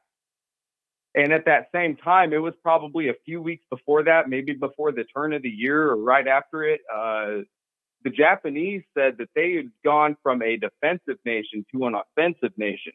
And then we suddenly had a balloon. The Japanese are known for that, for throwing balloons into the wind right over to the U.S. They did it again.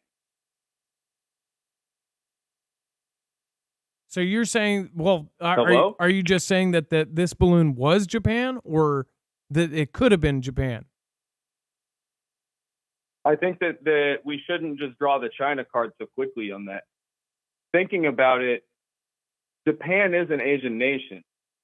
They could easily be wedged between Russia and China to turn against the U.S.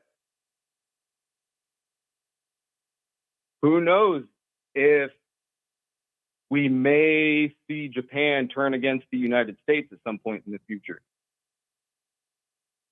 Well, so I do see because I have a theory that India is going to turn on the U.S. But what other signs would you see against that? They're currently trying to see. China wants to take Japan too. Xi has even made comments about it over the last 5 years. So what I guess India.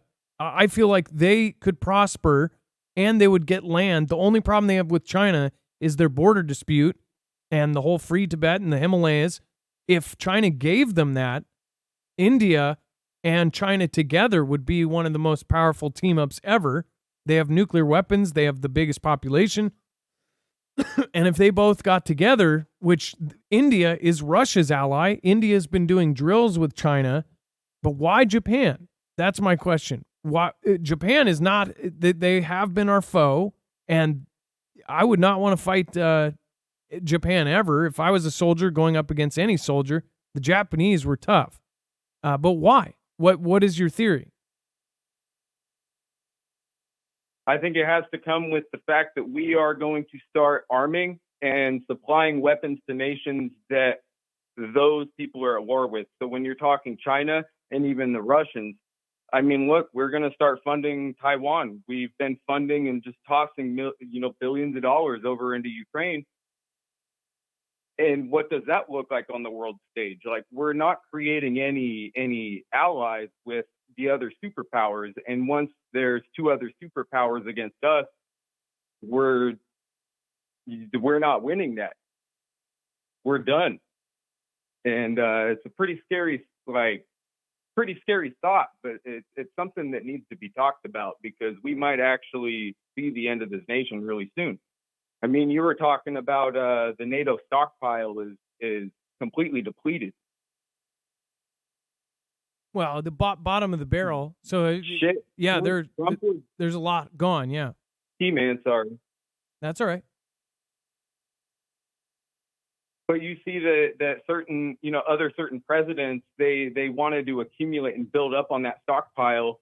Somebody else gets the presidency and they come in and they're scratching their arm like a crackhead, seeing all the oil that there is. And we're wondering why, gas prices just, and of course there is war in the world that's going to cause it.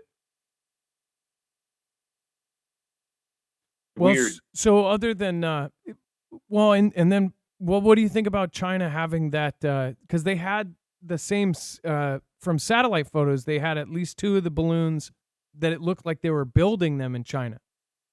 So do you think that, I guess, by the way, that's funny that they named it FU. Basically, the FU balloon, it's got artillery on it. They just drop a bomb on you. Yep. Well, I mean, that's Japan's MO, and when that happened, I mean, that's like, fly a satellite over us, why don't you? But it's a balloon, like we were meant to see it. Well, I would say this. I mean, like, out of all the countries, there's only one country that was nuked by the U.S., and it was Japan. If anybody had an actual motive or, like, baked into their ancestry to be like, F you, America, it would be Japan. But that I haven't really even thought of that. But that's why, a lot of people said the same thing when I said India. They're like, what are you, crazy? But it definitely going to pop in my head now. Now that you said that, I will at least not humor it, but I'll be looking at it from that point of view. I guess that's never even popped up in my head. But I don't know about the balloon, but if Japan turned on us, that would be bad. Yeah, and I see a lot of people being pressured between 2 other superpowers.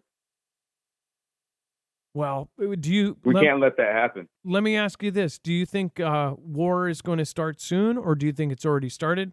And do you think there will be a world war where there's multiple superpowers involved? There's always people at conflict in the world.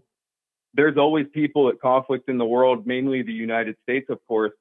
But then there's world wars that have happened, and yes, it does look like a war has already started, and it's not going to stop until it's over. It's pulling most people into it. You get border countries that just want to take over your shit. It's going to happen eventually. Yep. Well, and essentially all different countries, especially enemy countries, are specifically sending in military-age men in. It's kind of nuts. A lot of folks think that there's going to be a Red Dawn type scenario, but it won't be exactly the same enemy as the enemies.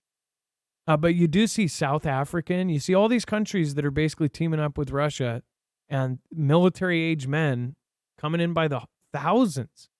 Think about if you were a war planner and if you were going to go to world war against the U.S., they wouldn't have to come in and drop on drop ships. They could get in the country and locate weapons inside the country. There's entire illegal weapons, chains in the United States. If you're in the U.S., it's not that hard to get your hands on an illegal weapon. So if you think about it, you could, if they're opening it up, and this is the crazy part, just say, who knows who it is that would go to conflict with us. If there was an organized party, period, that they now know that they can go in through the South and the U.S. is going to go, okay, well, come on in. We don't know what's going on in the brains of these people. It could be people from Cuba coming in and they're like, oh, I just want to start a new life. Heck, they could go get a job and maybe a temporary visa. But really what they're doing, they're coming in and they're setting up shop and they're meeting with other soldiers, and they're preparing for something that's on a bigger plan. They could use, all sorts of different ways to communicate. It's just like, it's kind of a crazy thought. If you did want to plan a war, and the target country all of a sudden goes, yeah, come on in, everybody's welcome, that would be kind of convenient. It's almost like somebody set it up from the other end. But yeah, well, James, very interesting thoughts, for sure. The other thing I wanted to point out was that day on in September. So there's some predictive programming to have to do with that with Back to the Future. There's somebody with a video. Their channel is like Barely Human 11 or something, but they got a really good video about it. I think people who like to see that stuff should check that out, because that blew my mind. There's no way that was in the movie, and it was. Which movie? Back to the Future, the very first one. I think it was 1985. They predicted that day in September. Oh, weird. Okay, I got the video. We'll actually attach this onto the website. Oh, that's weird. We're gonna attach this on the website. I didn't say anything. That was something in the background. Oh, okay. Oh, I get what you're saying. Look at that. It shows the towers. It shows the towers, and it shows the Twin Malls Pine, and then I get what you're saying. I'm not going to show this guy's video, but just a couple of screenshots that it shows, obviously. Yeah, that's weird. And then it has the that's weird. Well, go watch. We'll attach this to the website. And James, thank you for calling in tonight. Very interesting. Hey, thanks for taking me on, Dex. All right, thank you so much. And Adam. Thank you. Have a good night. All right, guys. Have a good night. Thank you. Bye-bye. We'll attach this, and look at this. So this is what I mean. So I don't know what is actually said in the audio video, but do you see how they mark that down there? It's just like Twitter, X is getting the same way with the community notes thing. It's getting annoying. And then the community notes is the group that they have, because you can't just do a community note. Nobody can just, I can't just go do a community note. You have to like sign up for it and be accepted into the thing, I think. I think that's how it works. Dex, do you know how the community notes works? But essentially, it's biased. Certain people, they put community notes on almost all of their posts. If they are in the same category as, a certain side, it's like all of their stuff gets marked. Yeah, I don't know if they how the sign up process works. I don't know if it's open to everyone or if it's only open to certain users. I know I got invited, but there's a whole bunch of rigmarole you got to go through to be in there, and I did not join. And it's also those who do join, they post publicly who you are, not necessarily doxing you, but they post publicly like the comments that you make about something. So if you are, you're supposed to be able to figure out who the people are that are making those community posts or community notes. How do you get invited? I don't remember. I saw something on it and it was on in my Twitter, and I clicked through and I got to that part and I'm like, I'm not doing this. I ain't got time for it. Yeah, you like go all through this stuff just so you can and to have everything I say about something or every comment I make about it's going to be listed publicly, against my Twitter handle. So I was like, nah. Yeah, so just so you can be a Karen. No, I'm good. Yeah, so go check out. We'll attach this. Dex, do you have this video, or do you want me to send the link to you right now? I think I have it off of the title that I saw on the screen, so I'm good. Okay, yeah. Back to the Future predicts 9 and 1, Barely Human. Okay, well, thank you, Dex. And then China's next moon mission aims to do what no country has ever done. Before we go over that, want to say again, thank you to Carafuse. Thank you for supporting tonight. Thank you, Ilea. Thank you as well. Bound by Mountains. Thank you for the super chat. Thank you, thank you, thank you. Thank you, Kenny Cams. And of course, thank you, Zen1AZ, Stephanie Cook, Woman of Wonder, Zelda, and Nunya Business, Jared West, William, thank you, Sharon Davis, Natalie D, Richard Broder, Carol, I hope you're doing well. I know you're in chat. Thank you. Spiritual Sniper. And of course, cannot forget Cordion Franklin. Thank you. And Susie Bailey Kupti. T-Pack, thank you. Thank you. I see you. So this next moon mission aims to do what no country has ever done. Its space ambitions don't end there. And what hasn't it done? Bring back the first samples ever collected from the moon's far side. Now, when I first read this, I go, it's the moon. Wouldn't it be the same as the front side? But Dex, you made a good point. It's because the crater side, right? So it would possibly have asteroid stuff in it.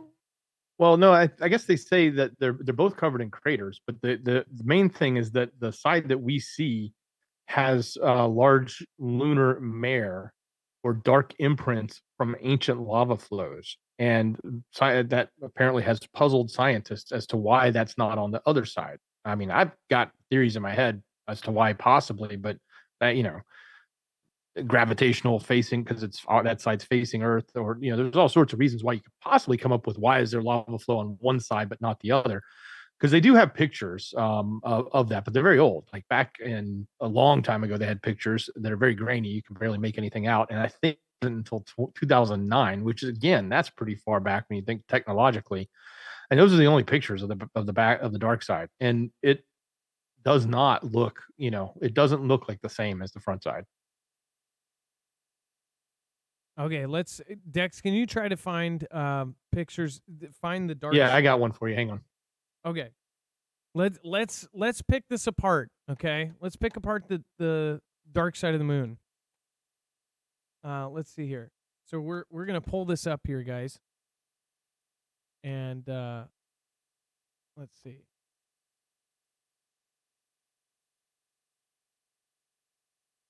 I think it's going to be, and it probably says in fine print it's a composite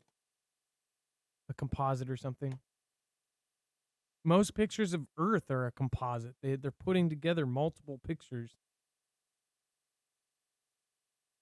Okay, I got you a link and screener. This page actually has, they take the old image, which I don't remember what, 1959 image with the 2009 image, and you can do one of those little sliders where you can slide over it and see how awful the technology was back then and see what 2000, but even 2009, it's the Lunar Reconnaissance Orbiter, LRO.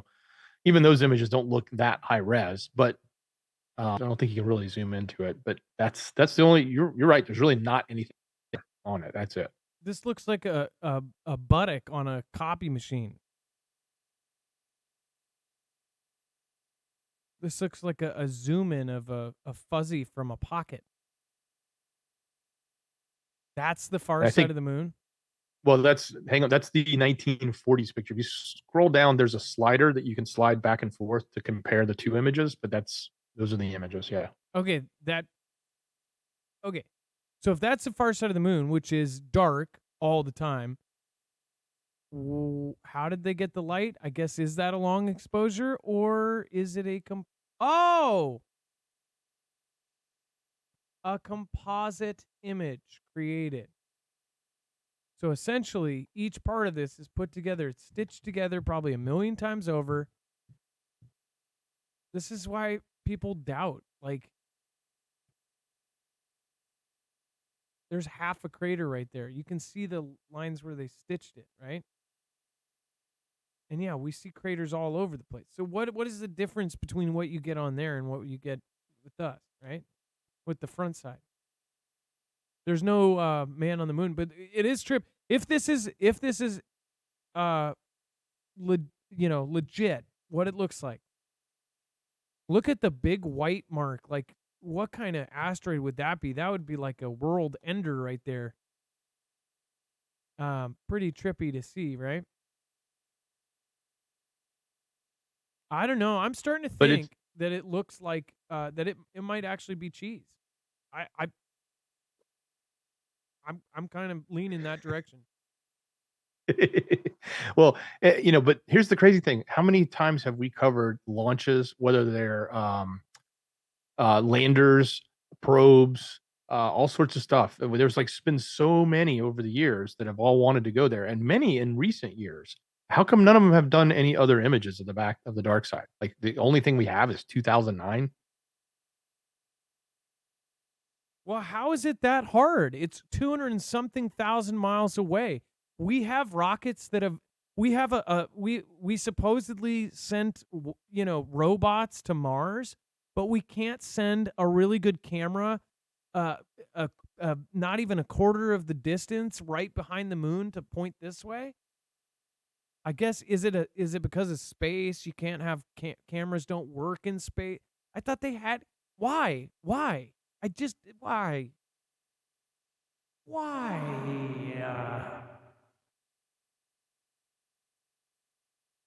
And then the people that go, oh, he doubts, so he's one of those.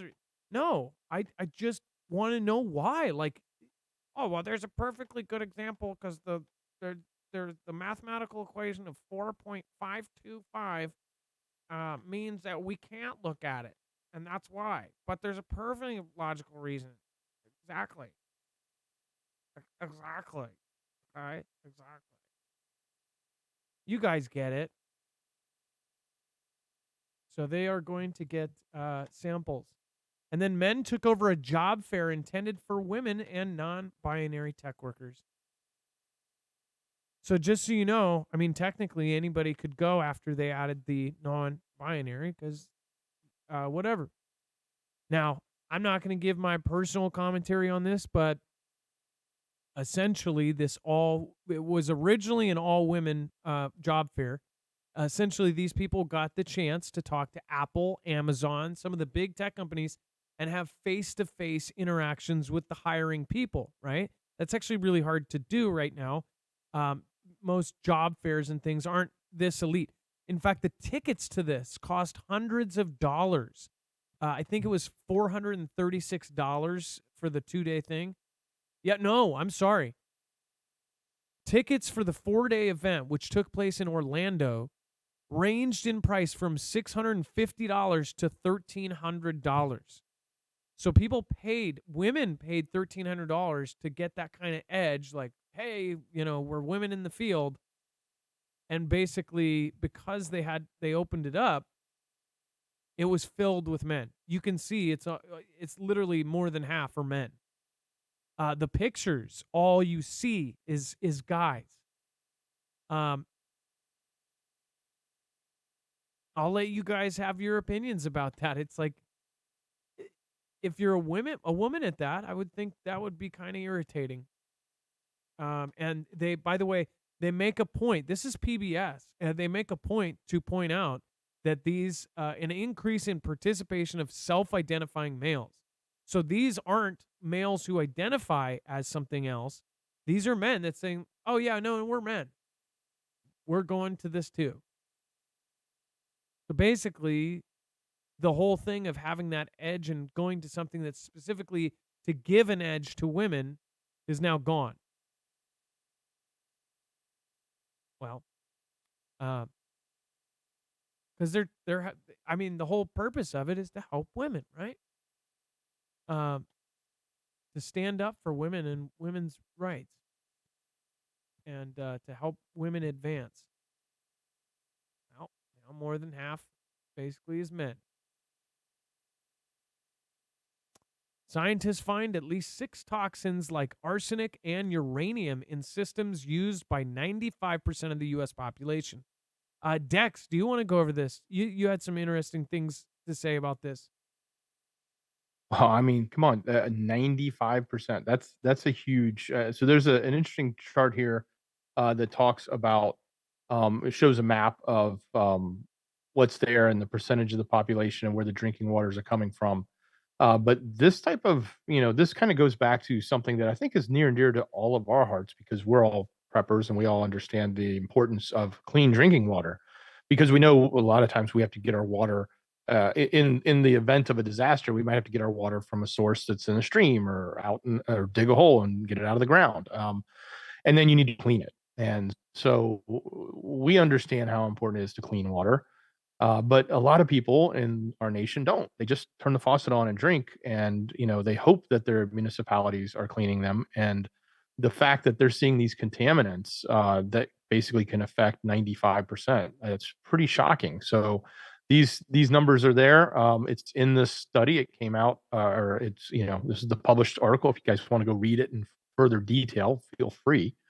But arsenic and lead and uranium and nitrates. And then they've got some other examples as to where they're coming from, like fracking related substances and PFASs and stuff. But again, think about it. It doesn't hurt to filter your water, and it actually can make things better because you never know what's in there, and you should always try to clean your water because it's one of the most important things your body needs. And if you're putting clean water in, it's probably a much better solution for your health than putting polluted water in. Wait a second. Is there a correlation? The tribal reservations are huge chunks of this. Wait, hold on. Am I reading this right? It looks like a lot of the reservations have a lot of stuff in their water. Am I totally wrong on that? The really dark blue places all have checkered kind of dots on them? Or is that just overlaid? Dex is looking like, I think that's population. The coloring is AIAN population census tract. Let's see, what's the coloring? Yeah, they're hit hardest by the toxins. So yeah, it says it right there. Pictured in the map showing that the tribal population locations, which are hit the hardest by the toxins in the water. So yeah. That doesn't seem like a coincidence, does it? Look at the map. Like, these are the tribal reservations, and it's just there. Well, they didn't get to pick the location that was given to them, and I guarantee you, if the government is giving something up at the time, they're not giving up the prime real estate. That's really disturbing for any Native Americans in the audience. Yeah, I'm sorry. That's just horrendous. The more you learn about what happened to natives, if anybody should, if anybody should permanently get stuff, it would be them. Okay, and yeah, let's go over the web only. Before we do, just remember, make sure to go check out Energy. Not too many people are really knowledgeable about why to go solar, but solar's quiet. These are silent. And this system in particular is one of the best systems on the market. It works like Lego. Once you get the head unit and a battery, that's kind of your starter kit.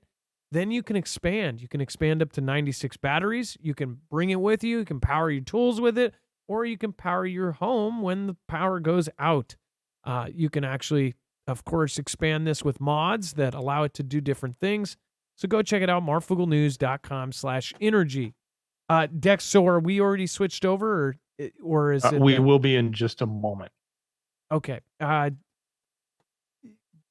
I'm doing it now. All right. Well, thank you, Bound by Mountains. I will make sure to make you a song over on Jams. Sorry, it didn't make it onto the main show. Let's go over the web only. Booyah Shaka Laka.